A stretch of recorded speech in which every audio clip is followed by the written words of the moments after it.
Selamat datang di channel AMC. Sahabat sosial, berdasarkan hasil pemeriksaan dengan tujuan tertentu yang telah dilakukan oleh Badan Pemeriksa Keuangan Republik Indonesia terhadap penyaluran bantuan sosial tahun 2020 dan 2021, didapati sejumlah penyaluran yang diduga tidak sesuai dengan ketentuan.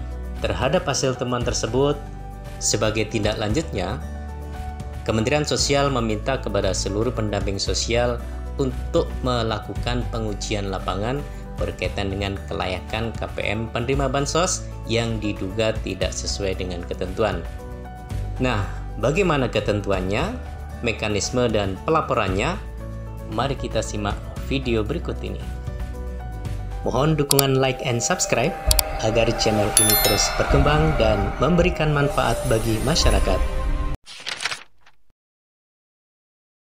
Dan secara teknis, Bapak Ibu sekalian, sebelum turun ke lapangan untuk uji petik, tentunya tim kami akan melakukan koordinasi di Dinas Sosial Kabupaten Kota atau ya, izin dulu lah masuk wilayah di provinsi, ya nanti. Setelah itu kami langsung ke kabupaten kota yang kami tuju. Nah, terkait dengan waktu kita alokasikan nanti 5 hari. Ada tahap 1, tahap 2, tahap 3. Tahap 1 itu tim kami dulu turun nanti di hari Kamis ya, untuk melihat potret kondisi para KPM-KPM yang menerima bansos. Tapi secara teknis nanti di tahap kedua teman-teman para Korwil, Korkap ya akan melakukan pengujian di seluruh wilayah, di 7 wilayah ke seluruh KPM. Nah, tahap ketiganya ini nanti ya data yang sudah masuk dari rekan-rekan semua kami lakukan pengujian kembali berdasarkan tadi instrumen-instrumen yang sudah disampaikan. Kita nanti setiap provinsi membuat grup WA. Isinya di situ siapa saja, dari mulai penanggung jawab, kemudian tim penguji. Karena tim penguji ini tiap provinsi macam-macam. Ada dari Itjen, ada dari Sentra, ada dari Dayasos, ada juga dari Linjamsos. Sangat tergantung kepada siapa memegang kabupaten mana. Nah, itu akan memudahkan komunikasi kita. Terkait pelaksanaan kegiatan, menerima data nanti yang berasal dari SDM PKH, kemudian menganalisis data dan dilakukan pengujian. Pelaksanaan pengujian, nanti tadi sudah disampaikan. Nah, ini mungkin jadwalnya Bapak Ibu sekalian. Di penguji bersama Direktur Teknis melaksanakan pengujian 2 tahap. Tahap pertama itu di hari Kamis sampai 16 Juni sampai 20 Juni. Yang tahap kedua 23 Juni sampai 27 Juni. Tahap ketiga pengujian setelah data verifikasi dari pendamping sosial selesai. Yang kelima menyusun dan menyampaikan kepada penanggung jawab.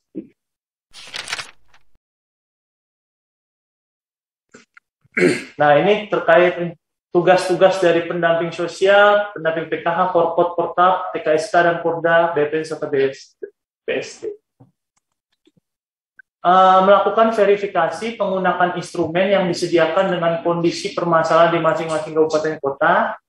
Kemudian hasil verifikasi didukung dengan bukti foto yang tercapture geotagging.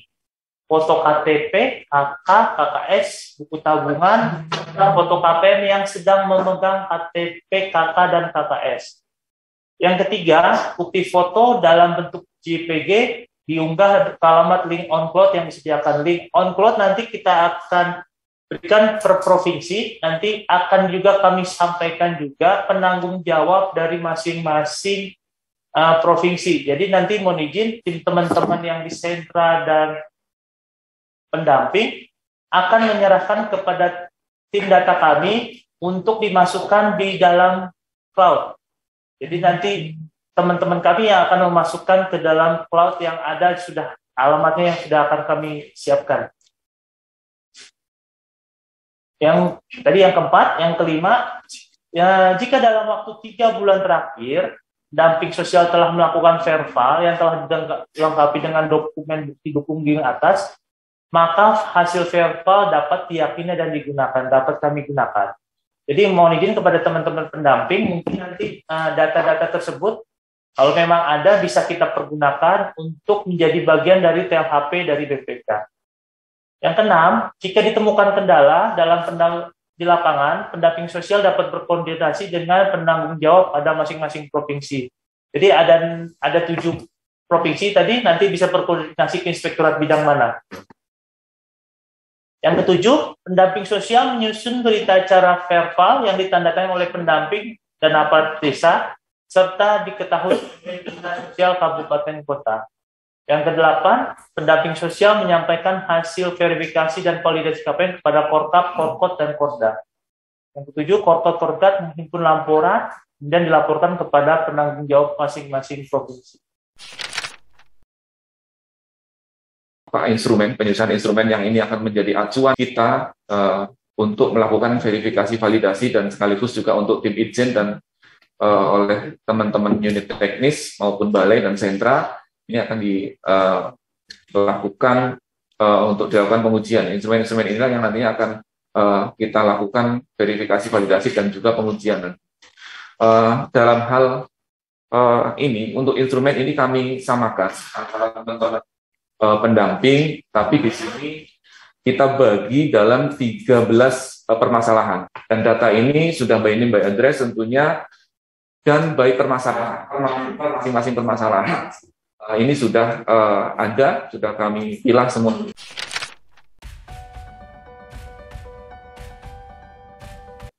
Rekomendasi pertama di sini, KPM yang tidak terdaftar di DTKS tahun 2020 dan usulan Pemda. Ini akan menjadi concern tentunya bagi teman-teman pendamping yang melakukan verifikasi dan validasi. Untuk permasalahan pertama ini, yang pertama, nanti apabila hasil pengujian ditemukan tidak layak, maka akan dilakukan perbaikan DTKS, pemberhentian program. Yang kedua, ditemukan kondisi kalau KPM-nya layak, namun belum masuk DTKS, ini akan diusulkan di data DTKS. Nah, ini mungkin untuk form ini nanti bisa dimasukkan di dalam form keterangan. Jadi nanti ketika teman-teman turun di sana, menemukan kondisi bahwa ini layak tidak masuk DTKS, di form keterangan tersebut itu sudah ada di situ nama KPM-nya siapa, NIK-nya, dan lain-lain itu terdaftar tidak terdaftar, nanti di keterangan itu untuk dapat diusulkan, atau kalau tidak layak untuk diberhentikan atau cleansing. Fungsi nanti teman-teman hanya sebatas ini saja, karena nanti ketika bicara ini nanti tidak layak setor atau tidak setor, nanti biar tugas kami, ini bagian dari pengujian kami juga, nanti tentunya juga kita juga akan berkoordinasi lagi dengan teman-teman, dan mohon dari teman-teman pendamping juga di kolom keterangan ini disampaikan secara detail tentunya, dan ini kan akan menjadi pertimbangan kami, justifikasi dari teman-teman auditor dan tentunya pimpinan nanti ini layak untuk dilakukan penyetoran atau tidak sesuai dengan rekomendasi BPK. Instrumen yang berikut.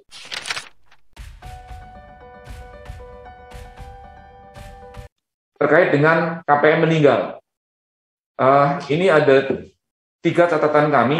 Apabila ada ahli waris dan layak menerima, maka akan dilakukan mekanisme pergantian pengurus.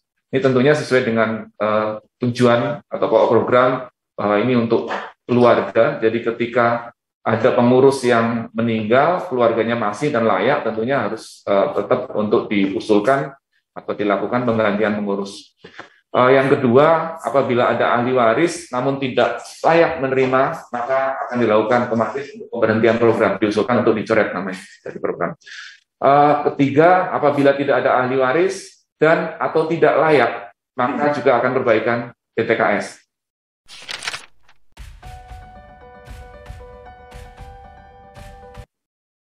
Terkait dengan KPM sembako atau BPNT yang ganda, ini jelas sesuai ketentuan di situ bahwa ditemukan ganda, maka bantuan atau penerima bantuan tersebut akan dilakukan cleansing atau pemberhentian.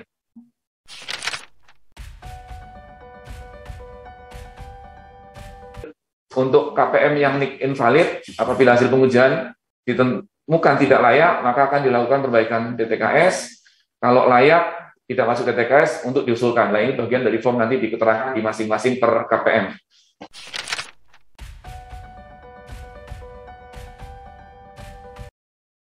Untuk KPM yang telah dinonaktifkan, apabila hasil pengujian ditemukan tidak layak, maka akan dilakukan perbaikan DTKS atau pemberhentian program.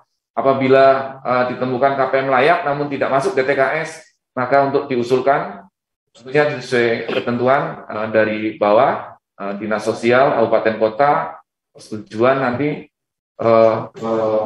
provinsi, terus lanjut nanti eksekusinya di kami Kementerian Sosial.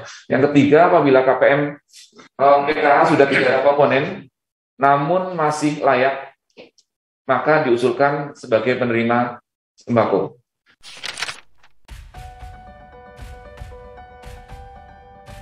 Untuk KPM PKH yang merupakan ASN, ini ada beberapa sudah menjadi tindak lanjut dan sudah ada dilakukan penyetoran juga, sudah ada pembuatan EIB-nya juga. Nanti mungkin kalau memang masih ada yang belum menjadi bagian tindak lanjut ini, masih kan juga beberapa ASN ini mungkin tolong teman-teman didata juga kembali. Ini memang kalau segi regulasi untuk ASN tidak berhak untuk menerima bansos. Ini memang layak nanti untuk dilakukan penyetoran seperti apa.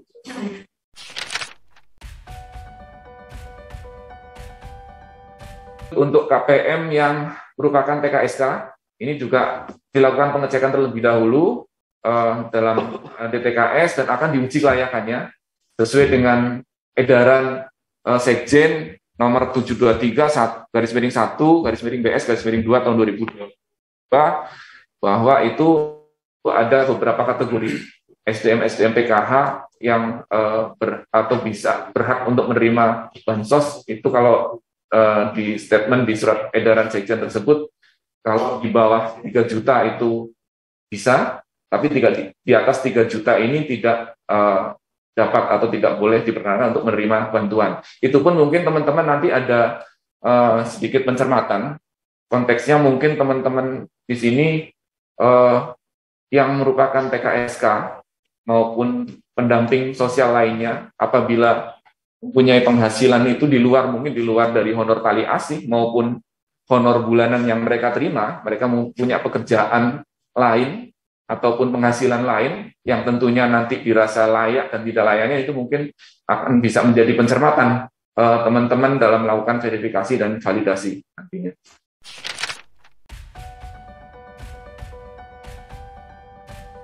Lanjut. Untuk KPM di bawah umur, ini statement di sini kami sampaikan bahwa apabila layak, maka akan diusulkan ke Direktorat Jenderal Rehabilitasi Sosial, itu masuk kategori anak di bawah usia 17 tahun, tentunya di luar keluarga ya. Yang kedua, apabila layak dan memiliki orang tua dan masuk kategori miskin, maka akan dilakukan perbaikan data. Nah, ini mungkin akan lebih dicermati lagi, menjadi pencermatan juga. Ini anak yang di usia di bawah umur ini anak seperti apa? Kalau anak ini memang di bawah umur namun mereka sudah berkeluarga sesuai ketentuan, juga tentunya mereka juga layak juga. Ini mungkin bisa menjadi pertimbangan teman-teman nanti dalam melakukan verifikasi dan validasi.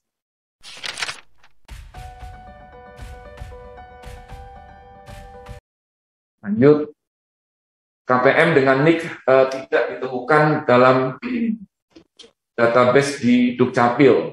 Jika layak tentunya tidak masuk DTKS, ini untuk dapat diusulkan pengajuannya sesuai ketentuan tentunya berjenjang. Yang kedua, jika tidak layak dan tidak masuk dalam DTKS, maka tidak akan disalurkan bantuannya di tahap berikutnya dan itu untuk diusulkan untuk diberhentikan.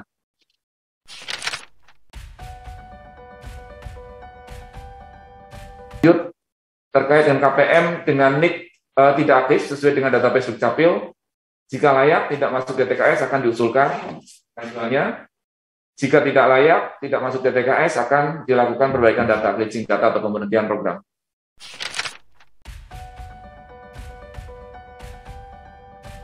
KPM yang sudah pindah akan dilakukan pengecekan apakah pindah domisili seluruh keluarga atau pindah hanya pengurusnya saja. Apabila pindah domisili seluruh keluarga, maka akan dilakukan perbaikan DTKS. Tentunya akan kita usulkan untuk perpindahannya.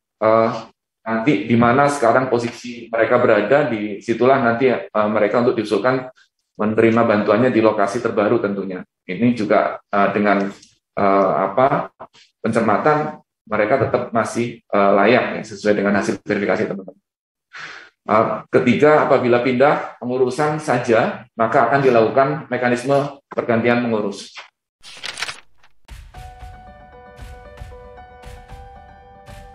KPM PKH yang terdaftar di data AHU. Ini apabila hasil pengujian ditemukan tidak layak, maka akan dilakukan perbaikan DTKS. Yang kedua, apabila ditemukan KPM layak, maka akan dilakukan pengusulan data sesuai dengan mekanisme yang berlaku. Nah, ini menjadi pencermatan. Kemarin kami juga sudah beberapa kali memberikan penguatan terhadap poin ini. Ini nanti mungkin teman-teman di lapangan bisa mencermati tidak semuanya atau otomatis di sini ketika mereka terdaftar dalam AHU memiliki perusahaan atau terdaftar dalam satu posisi pemilik perusahaan di situ, itu juga kita harus cek lagi apakah itu memang benar seperti itu, layak atau tidaknya, apakah mereka hanya menjadi korban.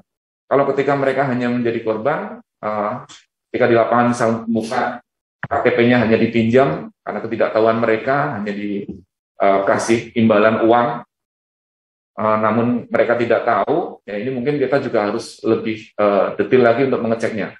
Poinnya ketika memang dari segi ekonomi dan hasil dari verifikasi teman-teman itu mereka memang layak, itu ya nanti tetap harus disampaikan di sini, nanti biar kami di pusat nanti tentunya akan menjadi bagian pengujian kami, apakah ini untuk diusulkan, ataukah ini yang memang layak untuk diberhentikan, apakah memang setor ataupun tidak setor. Nah, Jelaskan mungkin. Ya Bapak. Itu biar semuanya. Oh, maaf, ya.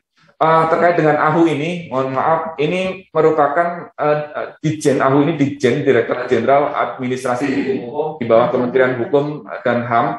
Di sini mereka semua persyaratan-persyaratan seseorang untuk mengajukan permohonan izin pendirian perusahaan dan lain-lain, dan tentunya di situ kenapa di sini KPM PKH ini terdaftar dari AHU, karena mereka terdaftar dan mereka di situ ada masuk dalam satu pengurusan di satu perusahaan, biasanya jadi pemilik, direktur, komisaris dan lain-lain.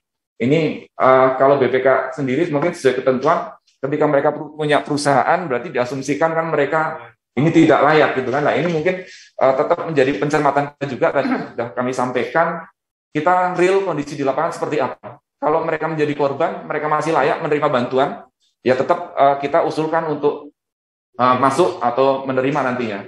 Ketika memang mereka tidak layak, dan memang benar-benar pemilik perusahaan, usaha orang yang mampu, ya itu memang layak untuk dicoret otomatis, dan nanti untuk dilakukan penyetoran ataupun seperti apa nanti di keterangan di form teman-teman ini mungkin akan lebih bisa didetilkan per nama-nama KPM ini, ketika layak tidak layak, ketika mereka untuk bisa diusulkan untuk di stop dan di merekomendasikan untuk dilakukan penyetoran, ataukah bahkan mungkin mereka sudah dengan sukarelanya mau untuk nanti menyetorkan ke kas negara. Mohon nanti teman-teman di kolom keterangan inilah untuk fungsi nanti disampaikan di situ sejelas-jelasnya kondisi di lapangan atau kondisi realnya.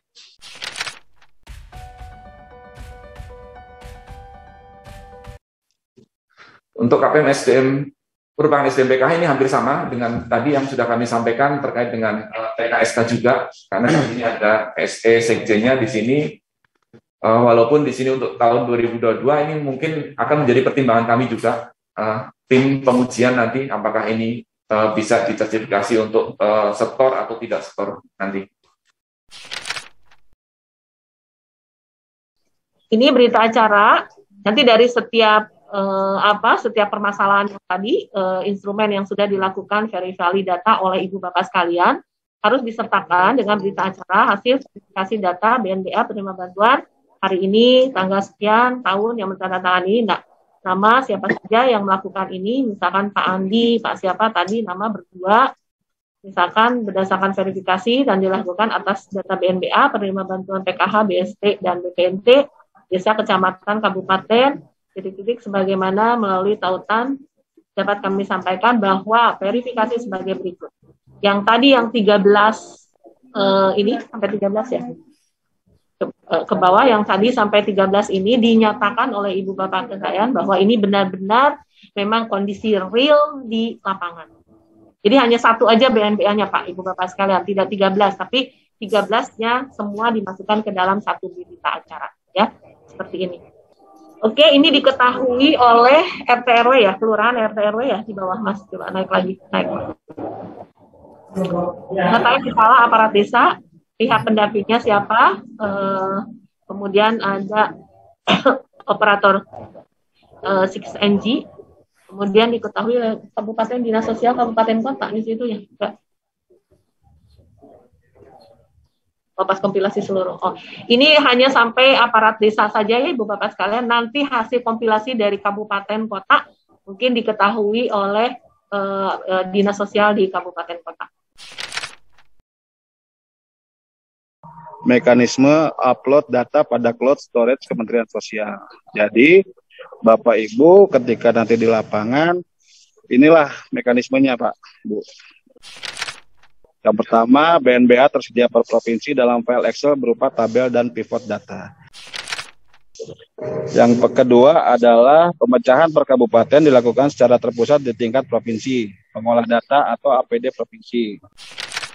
Yang ketiga, hasil pengujian atau verifikasi dan validasi data dibuat berdasarkan pengisian instrumen lalu dibuat berita acara. Nah ini tadi bukti pendukungnya Bapak Ibu. Ini yang harus Bapak Ibu buat atau harus Bapak Ibu kumpulkan buktinya, yang ini yaitu instrumen dalam bentuk soft copy Excel berdasarkan BNBA, foto KPM dengan KTP, KK dan atau buku rekening. Yang tidak kalah pentingnya adalah foto KPM di depan rumah lengkap dengan geotagging. Nanti dikasih nomor Pak, Bu. Jadi fotonya itu bisa tahu kami yang di inspektorat nanti untuk datanya mempermudah kami. Izin menambahkan, untuk foto yang depan rumah lewat geotagging, teman-teman, saya pengalaman juga melihat beberapa hasil Sagis ya. Jadi kalau foto itu yang clear ya, rumahnya KPM itu yang mana. Kadang-kadang di foto ini soalnya nanti akan mempengaruhi penilaian kelayakan, karena kadang-kadang di foto jauh, ternyata sebenarnya rumahnya itu bersambung gitu kan. Kadang tuh kalau di daerah itu ada yang atapnya bersambung, tapi sebenarnya si yang KPM tinggal itu justru cuma yang nempelnya aja. Nah itu tuh teman-teman harus hati-hati dan memang lebih spesifik gitu ya, rumah tempat tinggal yang ditinggali KPM itu yang mana. Jadi fotonya juga jelas, dan kalau bisa fotonya juga, soalnya kemarin kami juga sempat lihat itu ada yang memang fotonya, mohon maaf ya, agak asal gitu, kelihatan cuma si KPM-nya dengan jendela aja, nggak kelihatan rumahnya tuh kayak gimana gitu. Nah ini sih mohon maaf, mungkin salingan aja supaya tetap fotonya itu bisa gitu dipakai. Sayang kan kalau udah pergi ke lapangan ternyata hasilnya kurang bisa memadai gitu untuk dilakukan penilaian. Itu aja, terima kasih. Tata cara pengisian instrumen dirinci sebagai berikut. A, Bapak Ibu sudah terbiasa kan dengan pemutakhiran data. Inilah yang akan dilakukan. 4B, instrumen dikerjakan dalam bentuk soft copy. Untuk di 4C-nya, instrumen direkap berjenjang.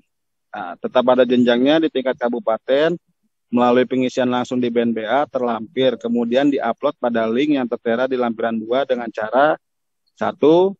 Renam file menjadi instrumen / nama kota, contoh instrumen / Jakarta Selatan. Klik folder berita acara verifikasi, klik tanda, kemudian pilih seperti yang ada di share ini. Pak, khusus daerah yang memang dapat blind spot, ya kan, itu nanti dilaporkan aja di keterangan berapa sih di situ KPM-nya, jumlah KPM-nya berapa, blind spot-nya berapa, biar nanti juga kita ada kejelasan gitu loh. Jadi kalau memang misalkan tidak dengan geotagging, nanti cukup dengan foto biasa tanpa adanya geotagging, karena memang ada permasalahan di sinyal. Ketika memang tidak ada geotaggingnya, untuk dikasihkan keterangan di dalam foto. Kalau misalkan memang geotaggingnya masih berbeda kecamatan, silakan diberikan keterangan saja Pak di dalam fotonya Pak. karena posisi geotagging ini masih dalam pemekaran sehingga berpengaruh terhadap lokasi atau kecamatannya belum terdaftar di aplikasi map. Kalau Ya, memang hanya menggunakan posisinya, lokasinya berbeda, yang penting ada lokasi ordinatnya. Itu kan nanti jadi dokumentasi di Kemensos. sekarang ini kita ikuti dengan pedomannya saja, Pak. Gitu. Berarti ada tiga foto. 3 foto, betul. BNBA-nya atau KPM-nya itu fotonya dia masuk kondisi yang mana, Pak? Gitu loh. Masuk di kondisi 1 kah yang menjadi tidak terdaftar atau di kondisi berapa yang memang terkait dengan ASN yang menerima bantuan. Seperti itu, Pak. Jadi sesuaikan dengan 13 instrumen itu, Pak. Kemudian untuk membedakan KPM 1 dengan KPM yang lain, Nanti nama baik KPM aja, Pak, yang dikirimkannya, Pak. Jadi jangan keluar dari 13 instrumen itu kan sudah ada nomornya tuh, Pak, masing-masing tuh filenya kan. Nah, itulah yang nanti Bapak Ibu masukkan ke cloud-nya. Bapak Ibu upload ke cloud-nya ya memang misalkan dia nomor 1, kondisinya apa, kan sudah ada tuh kondisinya. Tinggal sebutkan saja nama KPM-nya biar kami bisa langsung cek. Tapi sementara kita sesuaikan nomor urut aja, Bapak. Nomor saja, Bapak. Dan saya juga akan laporkan ke pimpinan kalau memang kita sesuai dengan mekanisme yang ada di upload-nya aja. Seperti itu ya, Barisna ya berarti ya. Izin Mas Widi. Silakan. Iya, untuk terkait instrumen itu kan memang harus diisi oleh pendamping ya. Yang 13 kondisi. Di sini kan ada nama KPM, NIK, tidak terdaftar DTKS, tidak terdaftar DTKS kan harus tetap diisi karena akan membantu kita untuk mengolah data juga. Ya. Jadi untuk teman-teman yang misalnya tidak tahu nih terdaftar DTKS atau terdaftar, itu bisa ditanya ke pengelola DTKS tingkat desa. Gitu. Jadi instrumen itu juga harus tetap diisi. Maksudnya foto dan instrumen itu harus tetap diisi. Karena yang terutama itu dari instrumen sih nanti kita mengolah datanya. Jadi intinya adalah temuan BPK ini ya memang harus diverifikasi semuanya. Bahkan kemarin kita tidak diperkenankan untuk uji petik. Kita harus ngeceknya populasinya yang memang jadi temuan. Jadi kami mohon bantuan teman-teman. Ya memang ini semuanya berarti. Jangan lupa like and subscribe agar Anda tetap terhubung dengan channel AMC.